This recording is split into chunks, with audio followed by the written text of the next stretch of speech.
believe that you'll put Virginia off trying what it's like to have a husband. I have to obey the wishes of my family. Oh, well, your uncles have decided that you must marry because you have inherited a great fortune and it needs to stay in safe hands. Keep your spirits up and don't be afraid. Not all men can be the same. Well, that kind of vain hope has been the ruin of many a poor girl. This vain hope doesn't fool me. I'd rather die than submit to a man. Oh, happy Karina. What other woman can compare her lot to yours? Not a widow. For she cannot boast of her freedom without having suffered first. Not a wife, for she is still in the midst of her suffering. Not a young girl awaiting betrothal, for she is waiting for nothing but ill. Happy, thrice happy Karina, and all who followed your example, by rejecting all contact with those falsest of creatures, men. You have escaped the tribulations of this world, and are free to devote yourself to those glorious pursuits that will win you immortality. And with that, wandering from one place to another, the ladies came upon a lovely fountain that stood up in the middle of the garden. Constructed with the most indescribably rare and meticulous workmanship. All around this fountain, at each of its sides, there stood the statue of a very beautiful woman with braided hair. Each of these statues carried a scroll with writing on it on the left hand, while on the right hand, each carried a different emblem. One of them held a snow-white ermine, and the scroll that she held in her left hand bore the following message: "Let this body rather perish than suffer any stain." The next carried the image of a phoenix, and her scroll read, Alone I live for all time, I die and am reborn.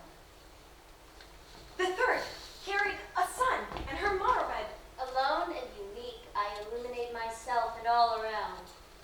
The next was holding a lantern in whose flame a little butterfly could be seen burning to death, and her motto read, Victim of the vision of beauty, I burn through my own doing. The fifth held a beach, and her motto read, All too different is the message of the heart from that of the tongue. the sixth held a crocodile, and her motto read, First, I kill my victims. And then, when they're dead, I murder them. Statues were so precisely carved and so divinely turned, they seemed a natural living thing. And as the women wandered throughout them, filled with wonder and awe, Oh, come, Leonora, you have a paradise on earth. Who could fail to be charmed by this place? It seems to me that if this is a place where food and drink are on offer, I'm afraid you'll be seeing rather a lot of us here. You are all forgetting the best bit in your praise of the garden. You haven't mentioned that amongst its other charms is the very important fact that there are no men here. And you've forgotten that the lady is so kind and so charming, but that enough would be enough to make us wish to come back often. That's true. Charming, charming, sweet, lovely. It's a pity, Leonora, that you don't think of remarrying. Young and lovely as you are. Remarrying. I would rather drown than submit again to any man. I've just escaped servitude and suffering, and you're asking me to go back to that of my own free will? God preserve me. God bless you, my sister. Now, is that not enough of that? Do you not take some refreshment while the wine is cooling? could you tell us what the figures around the fountain represent? I can. First, let me remind you that this house, together with this garden, belonged to an aunt of mine. This aunt, from the time she was a young girl, was resolved never to marry. And so, on the good income she inherited from my grandfather, she transformed this garden into the beautiful state in which you see it now. And at the same time, she had this fountain built with these figures as a statement of the way in which she intended to live her life, and of the views she held against the male sex. For the first is there to represent chastity, to which she was devoted. And the motto and the emblem are clear enough in themselves. The second represents solitude, and her device of the phoenix shows that my aunt enjoyed living alone, and she lived on her own terms, and after death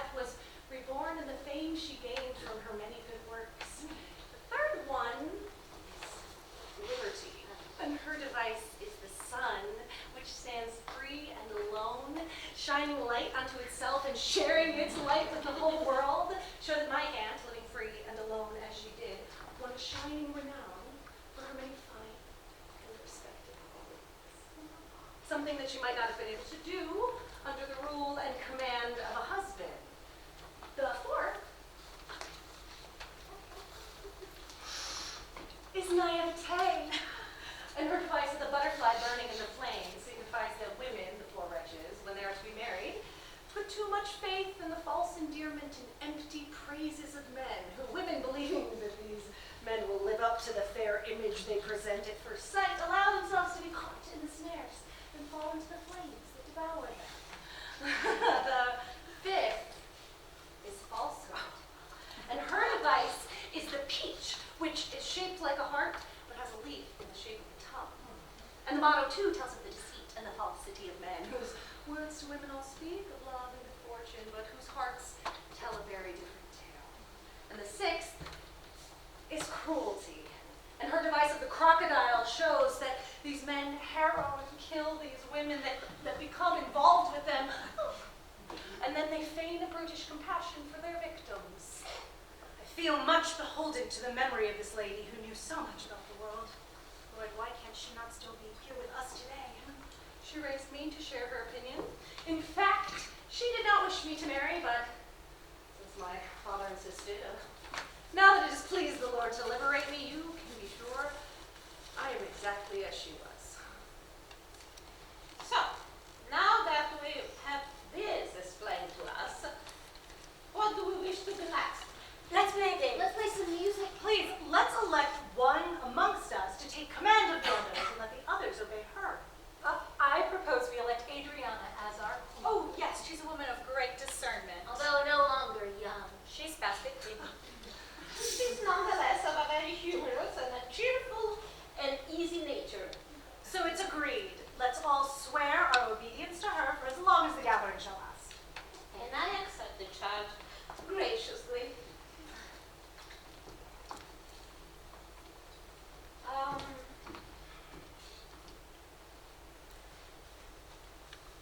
I've been thinking, since you're doing nothing all day but talking about men, that our conversation should stay on this very same subject. So, I hereby give Leonora the task of speaking as much evil of them as she can. And Cornelia and Corinna can join her and take her side. And since I am under the impression that Helena is still so captivated by the charms of her husband that she has some leaning toward the male camp, I'll give her leave to defend men. And she can have Virginia and Lucrezia as her companions. Highness has given us a most onerous task. Nonetheless, I am prepared to plunge into this vast, bottomless, and shoreless ocean. But I can't be so sure that these women will be prepared to take on a case in which they know right is not on their side. You know how many disputes are won, not so much because of the justice of one side's claims, but because it has decency on its side. Oh, I'm surprised our lovely young bride here, having taken up with one man, should want to go ahead and defend the whole crew, and should immediately bring up this matter of decency. I'm not so sure that her husband has behaved so decently towards her. In fact, I believe he's caused her to lose something she had before. It cannot be said with any reason that it is indecent for a woman to unite herself physically with her husband. And as you well know, all things illicit may also be considered decent. It can be said that when a man unites with his wife, he is the agent and cause of a decent act, and hence a decent subject. Men do have some merit when they are married, which is to say when they are united with a wife. Now, that I don't deny, but without the help from their wives, men are just like unlit lamps. In themselves, they're not good for anything, but when lit, they can be handy to have around the house. If it's true what you say and men are as imperfect as you say they are, then why are they our superiors on every count? This preeminence is something that they have unjustly arrogated to themselves. And when it is said that women must be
are trying to imply that men are inferior. But since it is envy that poisons the tongue of slanderers, if we speak ill of men, we shall be taken to be envious of them, and by implication their inferiors. We do not speak ill of men out of envy, but out of respect for the truth. For if a man steals, should he not be called a thief? If men usurp our rights, should we not complain and declare that they have wronged us? But if we are their inferiors in status, but not in worth, then this is an abuse that was introduced into the world and has gradually been translated into law and custom. And it's become so entrenched that these men claim and even actually believe that this status brought about by bullying is in fact theirs by right. Perhaps they do this through ignorance, not because they wish us any ill. Oh, now you sound like the naive little creature that you are. Even among themselves, men deceive one another and rob one another, destroy one another. If they cannot show mercy even among themselves, just imagine how they'll behave toward us. As fathers, as brothers, as husbands or sons or any other relationship they may have toward us, they all deceive us, they all abuse us, and they all do everything they can to harm us. This is something that I cannot agree with. For my father, in a spirit of true paternal love, has seen to it that I was married extremely well. Oh, every wise and loving father should see that his daughters are well off and that they'll receive a share of his estate. But then there are brothers who rob them of that right and seize that portion of the estate for themselves. You're wrong, Cornelia. There are also loving brothers who treat their sisters better than they would their own daughters. Are you not aware that on occasion God performs miracles? But now let's talk a little bit of sons. Oh, what is there to say about them? How many wretched mothers there are that not only carry their sons in the womb for 9 months at the cost of great suffering, but give birth to them with great pain and great danger, and feed them and care for them, and if their husbands should die prematurely, they toil, work their fingers to the bone to see to it that they're brought up decently, only to find that when their sons reach the age that they should care for their mothers, in return, they choose instead to abandon them. Cornelia, if you had the son it pleased the Lord to give me and take away from me, I'm sure you wouldn't speak this way. He was an angel of goodness. He may well have been an angel of goodness, but it is all the more plausible that he should have changed for the worse. Having spoken about fathers, brothers, and sons, I think it's high time that we speak a little about the evils of husbands. Seems to me you'll not find much to say on the subject.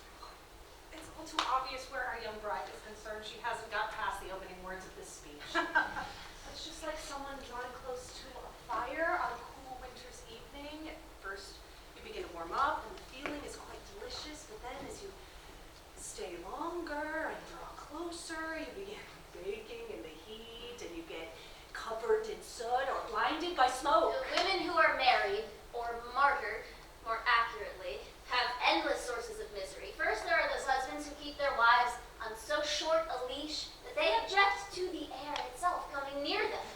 There are some men who think being so stubborn and making their wives' life so unpleasant is the only way to keep them in line. And there are husbands whose wives are as young and beautiful as angels, who even still make fools of themselves over some shameless woman, filling the house up with bastards, and so that their wives see themselves turn from the mistress of a household to the prioress of an orphanage.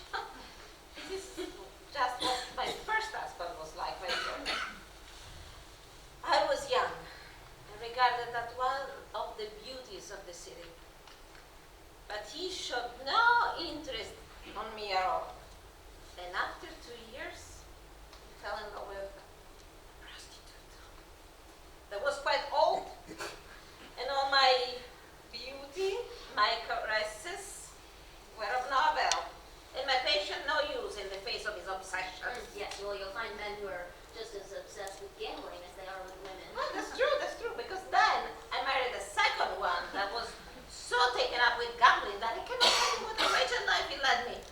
until one fine day it pleased the Lord to take him off my hands. Then there are those husbands who spend all their time shouting at their wives, and who abuse the poor creatures and even beat them over the most trivial matters, and who are always picking fault with the way in which the household is being run, as though their wives were completely useless. And the women who are married to these men gradually come to realize that it's not as they had imagined, that they left their childhood homes, but instead, it says though they were sent to a strict schoolmaster. This woman isn't you by any chance, is she? What did she went on?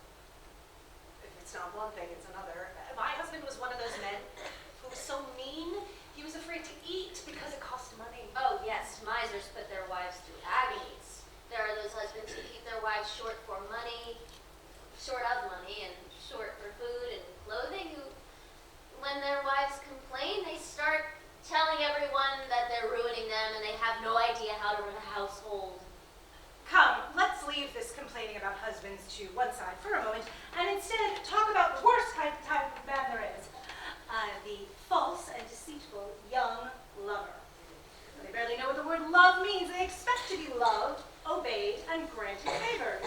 And no sooner have they possessed a woman than they immediately lose interest in her.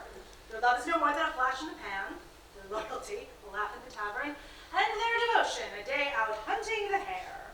What do you have to say about more adult lovers? Can't we trust them, at least when they appear to love faithfully? We can trust them even less than the ones we're speaking of, for their experience has not taught them to love more truly, but to deceive more effectively. It doesn't matter who the woman is as long as they have some woman in their power. They don't actually love the woman, but rather nurture a mortal hatred against her. My dear Cornelia, what you're saying is sowing confusion throughout the whole kingdom of love. Haven't you read about all those countless men who have died for the great love they have borne for women? Are you not aware that what historians tell us about men or about women is written by men? They do not tell the truth except by accident. Even accepting that there have been many men who have gone wretchedly to their death, all while flaunting the love of a woman, do you believe the real reason for their downfall is the overwhelming passion that they felt for the woman? Not in your life. The cause of death is their overwhelming rage that they felt at not being able to enjoy the triumph of deceiving and ruining these women. Are you saying that we should love old men then, since we can't have youths still less men in their prime? A bird in a child's hand and a girl in an old man's, both spell danger. Old men are just as crafty as middle-aged men. Worse, in fact. And besides, all their charm and beauty has faded. Up to what age do men deserve to be loved? A man of 45 or 50 may deserve to be loved so long as he's decent and steadfast in character. But I charge you to find such a man, for young and old alike, no man truly loves from the heart. Tell me, pray, what about all those men who have spent so much time writing works in our praise? There are many who praise us in the hope that we'll be like that crow who allowed herself to get tricked by the hungry fox, who saw the crow carrying off a great piece of cheese and at the same time started praising her extravagantly, at the same time begging her to sing a little bit because, well, he heard so much of the crow's lovely voice. When the crow finally opened her beak to give the fox a song, she dropped the cheese. And the fox ran up and snatched it and ran off with it. In the same way, men think if they praise a woman enough, she'll be so carried away with vanity and self-love as to allow herself to releasing her grip on her own will so that he can get his hands on it, along with her honor and her soul, her whole life. I don't mean to imply that there are no exceptions, but men who love truly are rare. They're like tokens you use to win the lottery. Out of the many, many thousands of blank cards, you might find 8 or 10 winning tickets, but you only come across by an amazing stroke of luck, not the judgment. Both true lovers and false, all outwardly display the same thing. So even if a man does seem to display loyalty and true love, I should advise any woman to proceed cautiously if she values her virtue and reputation.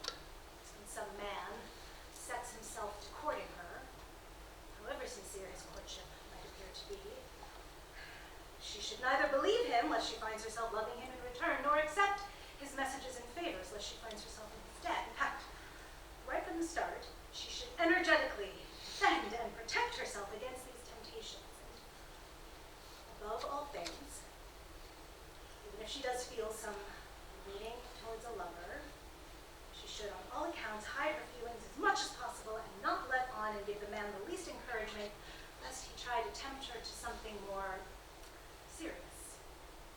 Because it can happen that over time, pestering and constant pleading from someone one loves and trusts are enough to move a heart, especially the heart of a tender, trusting, and passionate woman. We women are so trusting, so kind and sensitive by nature that we're quick to trust. And since we are also warm-hearted and compassionate, we can't help loving in return, for we assume that men are like us, both in truthfulness and in purity of motives, and it's this tendency to judge men by ourselves that is the cause of our downfall.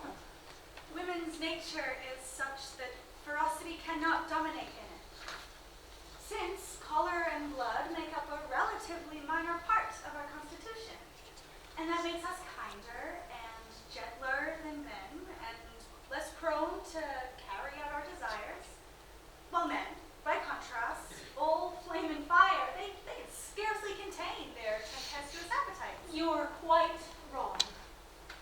Would to God women were steadfast as we make out, and men would behave more reasonably. What really happens is that men learn from experience. We are all too yielding.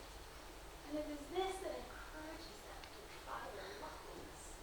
So they set themselves to tempting and pleading with such dedication that in the end they carry off the victory over some woman or other. Something that would not happen if women behaved with true womanly dignity. It is rather you who are wrong when you attack women this way, Lucrezia, as though it were women who provided the opportunity for enterprising young men to start laying traps for them. On the contrary,